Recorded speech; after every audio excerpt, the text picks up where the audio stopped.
সবাইকে প্রীতি এবং শুভেচ্ছা জানিয়ে শুরু করছি চ্যানেলে নিয়মিত আয়োজন প্রবাসের কথা। আমি স্বপ্নিল সজীব আছি আপনাদের সাথে। আজ আমাদের সাথে স্টুডিওতে আছেন বিশিষ্ট সঙ্গীত শিল্পী, সঙ্গীত পরিচালক এবং মানব সেবায় যিনি অনারারি ডক্টর ডিগ্রি পেয়েছেন, আমাদের সকলের প্রিয় সবিতা দাস। আপনাকে শুভেচ্ছা এবং অভিনন্দন। ধন্যবাদ। কেমন আছেন? হ্যাঁ, ভালো আছি। আপনি কেমন আছেন? আমি খুব ভালো আছি। আপনাকে পেয়ে আমরা ভীষণ আনন্দিত। আপনাকে অনেক অনেক শুভেচ্ছা জানাই। এত বড় একটি অর্জন আপনি আমাদের জন্য বয়ে নিয়েছেন। অনেক অনেক ধন্যবাদ। তবে প্রবাসের কথা অনুষ্ঠান থেকে আমিও দেশের এবং প্রবাসের সবাইকে জানাচ্ছি আন্তরিক প্রীতি, শুভেচ্ছা ও অভিনন্দন। এবং আমার এই যে প্রাপ্তি, এই প্রাপ্তির জন্য আমার সাথে এতদিন পর্যন্ত দীর্ঘ পথে যারা প্রতীক হয়েছেন, সহযোগিতা করছেন, তাদের জন্য এই অ্যাওয়ার্ড আমি উৎসর্গ করলেন এবং তাদের সাথে নিয়ে আগামী পথ চলতে চাই। দিদি, আপনি যদি আপনার যে ডক্টর ডিগ্রিটি আপনি পেয়েছেন সেটি সম্পর্কে বলতেন। আমি অত্যন্ত আনন্দিত। আপনি একটি সুন্দর প্রশ্ন করেছেন। এটা হলো 79 session United nation general assembly থেকে, এটা হাই লেভেল সাইড ইভেন্ট, এখান থেকে আমি এই অ্যাওয়ার্ডটি পেয়েছি, অনারারি পিএইচডি। বাহ, অনেক অনেক শুভেচ্ছা এবং অভিনন্দন জানাই আপনাকে। Doctor of philosophy in humanities. আমরা সকলেই জানি যে আপনি দীর্ঘ 25 বছর ধরে বহ্নি শিক্ষা সঙ্গীত নিকেতন বলে একটি সঙ্গীত প্রতিষ্ঠানে আপনি সঙ্গীত পরিচালক এবং পুরো সঙ্গীত নিকেতনের আপনি অধ্যক্ষ হিসেবে আছেন। সেখানে প্রায় 400 থেকে 500 শিল্পীদেরকে আপনি তৈরি করেছেন গান, নাচ এবং বাংলা সংস্কৃতির মাধ্যমে। কেমন লাগে তারা বড় হয়ে যখন গান করে, নাচ করে, এটা দেখতে আপনার কেমন লাগে? বর্তমানে করছে, সবাই বড় হয়েছে, করছে, কারণ এটা তো 2000 থেকে আমি এটা প্রতিষ্ঠা করেছি এবং which is registered from board of education and city. তো এটা দীর্ঘ পথ যাত্রা, 24 পার হলো, 25-এ পড়বে আর কি, এই আর কি। তো অনুভূতি খুবই ভালো। সবাইকে যারা এই গান করছে, এখনো কি নাচ শিখছে, কি বিশেষ করে ইমিগ্রান্ট যারা আসেন এখানে, তাদেরকে আমি ফ্রি বাংলা শিখাই। আমার বাংলা কালচারকে নিয়ে আমি কাজ করি, বাংলা ভাষাকে নিয়ে কাজ করি। বাংলা যেমন শিক্ষা, জীবন ও জীবিকার অন্বেষণে আজ আমরা প্রবাসী, কিন্তু দেশপ্রেম আমাদের প্রত্যেকের মননে। এই দেশপ্রেমে উদ্বুদ্ধ হয়েই আমার এই স্কুল প্রতিষ্ঠা করা। দিদি, আপনি তো অনেক বেশ আগে 2000 সালে আপনি স্কুলটি প্রতিষ্ঠাতা করেছেন। সেই সময় নানা ধরনের সমস্যার সম্মুখীন হতে হতো না? হ্যাঁ, অবশ্যই। তবে আমি একটা বড় বড় মনীষীদের কিছু কোট আমি খুব মনে প্রাণে ধারণ করি, যেমন don't pray for an easy life, pray for the strength to endure a difficult one. আমি এগুলি ক্রস করে এখানে এসেছি এবং সবার আশীর্বাদ নিয়ে, সবার ভালোবাসা নিয়ে। হয়তো এই ভালোবাসায় আপনার চলার পথের অনুপ্রেরণা আপনাকে এত শক্তি যোগায়, আপনাকে মানব প্রেমে আপনাকে আরও বেশি উদ্বুদ্ধ করে। আমরা জানি যে আপনি সোনার বাংলা টেলিভিশনের আপনি একজন সম্মানিত ডিরেক্টর এবং এখানে আপনি নানা ধরনের বাংলা সংস্কৃতিকে তরুণ প্রজন্মের কাছে তুলে ধরেন। এই নিয়ে যদি একটু বলতেন। অ্যাকচুয়ালি নতুন প্রজন্মকে উপস্থাপন করাই আমাদের মেইন উদ্দেশ্য। তবে নট অনলি সোনার বাংলা টেলিভিশন, আমি একটু এক্সপ্লেইন করতে চাই, বলতে চাই। আমার 6টা প্রতিষ্ঠান আছে, প্রত্যেকটা প্রতিষ্ঠানই ইনকর্পোরেটেড। যেমন বহ্নি শিক্ষা সঙ্গীত নিকেতন, তারপরে SRS international women's and girls club, Sabita mother and children foundation, which is 501c3 affiliated with United Nations, art and design, Sonar Bangla television এবং Bangladeshi cultural academy in USA। এগুলো নিয়ে আমি কাজ করি এবং খুব আনন্দ পাই।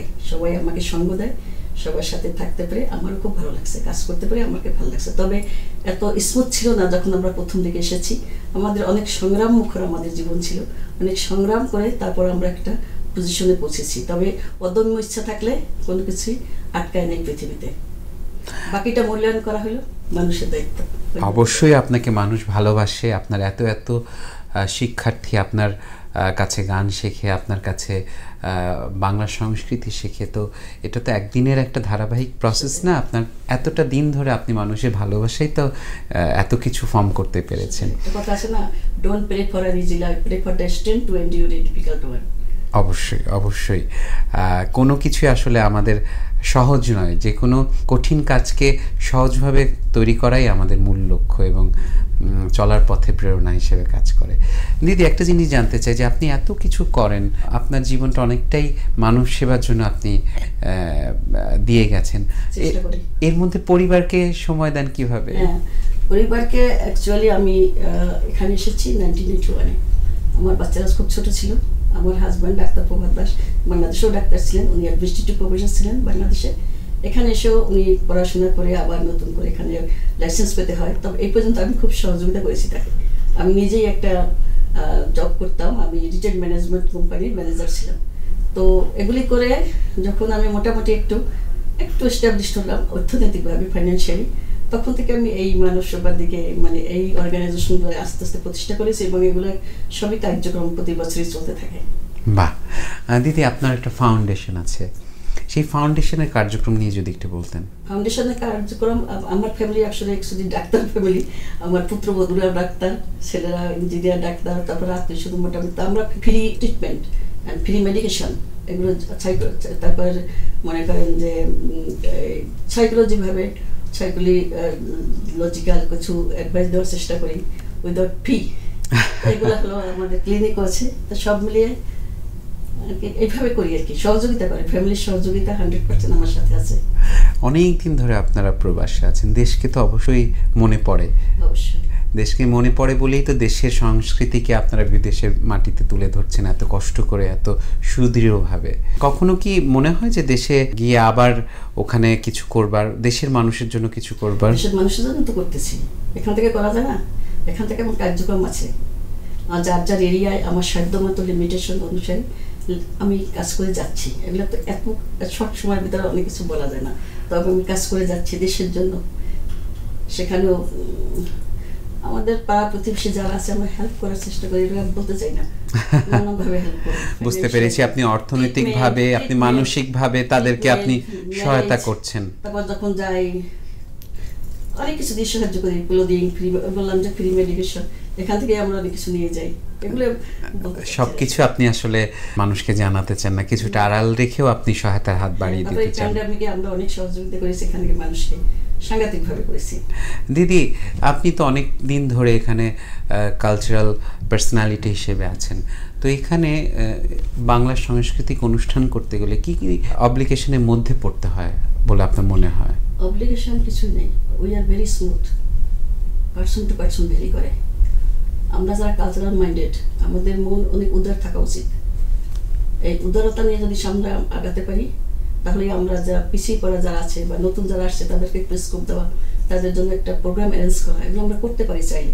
এই জন্য উই নিড ইউনিটি। ইউনিটিটা বেস্ট পলিসি আমরা সবাই জানি। আর if you want to stay motivated, you must be working for a purpose. Make sure every day you make a difference. আমি যদি কোনো কাজ করতে চাই, আমাকে সেই মোটিভেটেড হতে হবে আমাকে, এবং সেই মোটিভেটেড পর ডিফারেন্স তৈরি করতে হবে। প্রত্যেকদিন আমি কি করলাম, আমি কতটুকু আগালাম, আমার টিচার আমি, আমার জাজ আমি। খুব সুন্দর কথা বলেছেন। ভূপেন হাজারিকার ওই গানটির কথা মনে পড়লো, মানুষ মানুষের জন্য, জীবন জীবনের জন্য। আসলে আমাদের জীবনে অনেক কিছু পাওয়ার থাকে, কিন্তু যখন আমরা মানুষের জন্য কিছু করতে পারি, এটার যে একটা ভালোবাসা বা অনুভূতি, এটা কিন্তু অর্থ কড়ি দিয়ে কিন্তু পাওয়া যায় না। এদিক থেকে আমি খুব ভাগ্যবান এবং আমি খুব স্যাটিসফাই। আমি পরিবারের অনেক সহযোগিতা পাই এবং আমার নিজের একটা অদম্য ইচ্ছা আছে। আমি বিভিন্নভাবে করার চেষ্টা করি এবং করে থাকি, মানে আমার কমিউনিটি নোজ দ্যাট। আচ্ছা দিদি, পেছনে একটু ফিরে যেতে চাই, আপনার সঙ্গীত শিক্ষাটা কিভাবে ছিল? শুরুটা আমার ফ্যামিলি থেকেই হয়েছে। আমার বাবার হাত ধরে আমার হারমোনিয়ামে হাতে করি, তারপর আমার গান করতেন আমার বোনেরা, আমার বড় বোন আছেন আমার আইডল, আমার গানমা আমার আইডল, ওনাদের হাতেই আমার হারমোনিয়াম শেখা, গান শেখা, অ্যাডভাইস। পরবর্তীতে তারপরে আমি ইন্ডিয়াতে, আমার ওদের বাড়ি আছে ওখানে, আমার ইউনিভার্সিটির আন্ডার একটা স্কুল আছে, ওখানে আমি গিয়ে শিখি।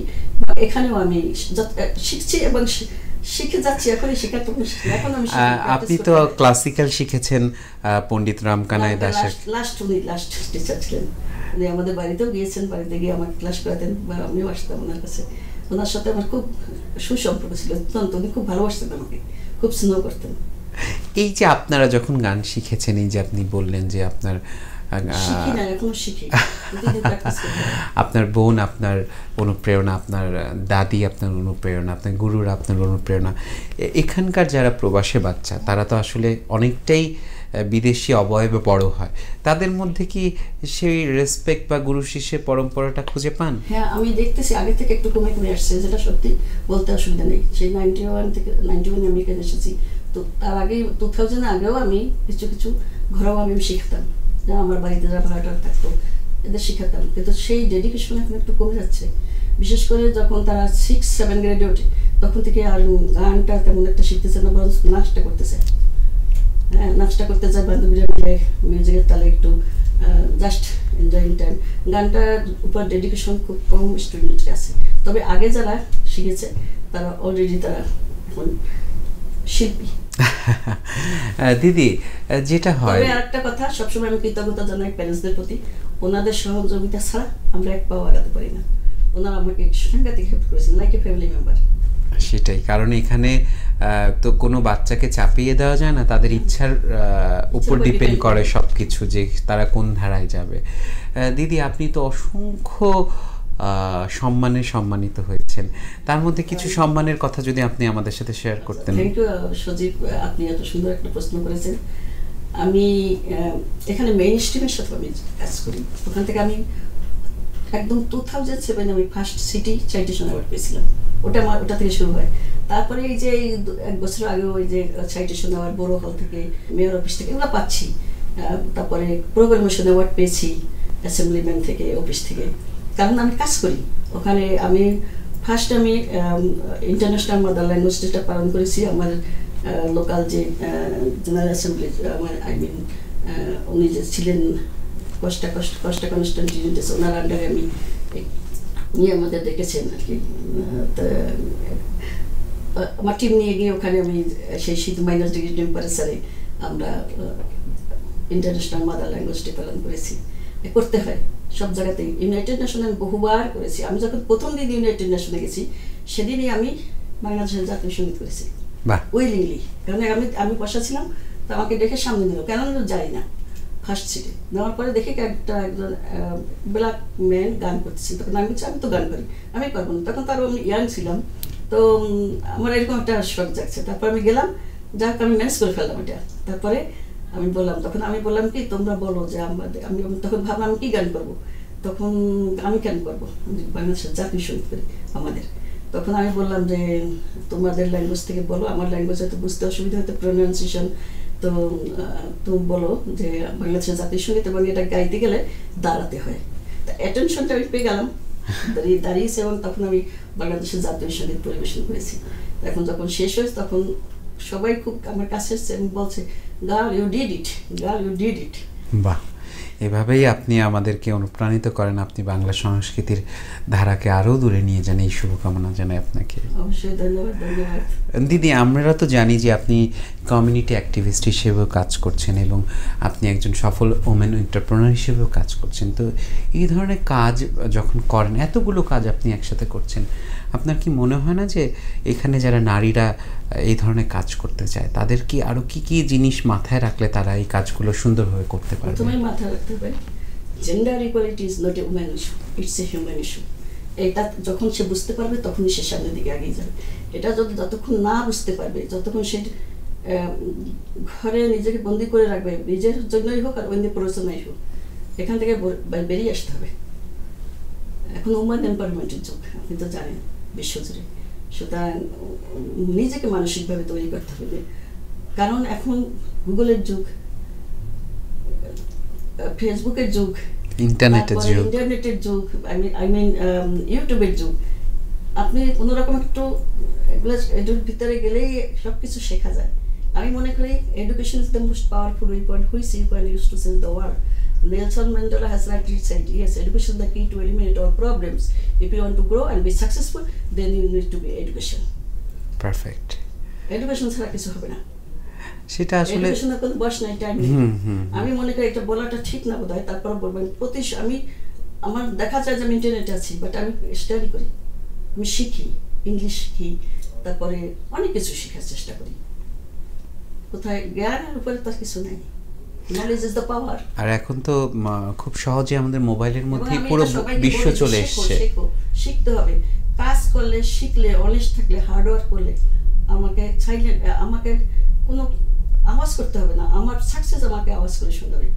বাহ, খুব সুন্দর। আরেকটা কথা, আমি যত কথাই বলি না কেন, এটা সাথে মনে করেন আমার পথ থেকে যদি আপনি না হাঁটেন, আমাকে সবাই চিনবে, জানবে এমন কথা নেই, আমাকে রাইট আন্ডারস্ট্যান্ড করতে পারবে এমন কথা নেই।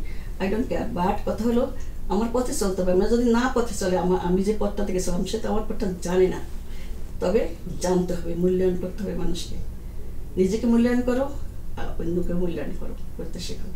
দিদি, আমরা জানি যে আপনি সুবিধাবঞ্চিত নারীদেরকে নিয়েও কাজ করেন, এই বিষয়ে যদি একটু বলতেন। যেমন আমার এই যে অর্গানাইজেশন কথা বললাম, আমি তো বললাম যে লিমিটেশনের ভিতরে আমি প্রতিটা অর্গানাইজেশন থেকে এক একটা আমার এগুলো নিজস্ব প্ল্যান। যেমন Sabita mother and children foundation, mother's ডেতে একটা প্রোগ্রাম করি, খরচা আছে কিন্তু ভাই, হ্যাঁ, সবাইকে তো সবাই দেয় না, সবার কাছে চায় সবাই, কিন্তু দেয় না সবাইকে, মেবি ইউ আন্ডারস্ট্যান্ড। তারপরে আরেকটা আছে যেমন SRS international women's and girls club, এটা আমি কেন করছি, উমেন্স অ্যান্ড গার্লসদের নিয়ে কাজ করতেছি এখানে।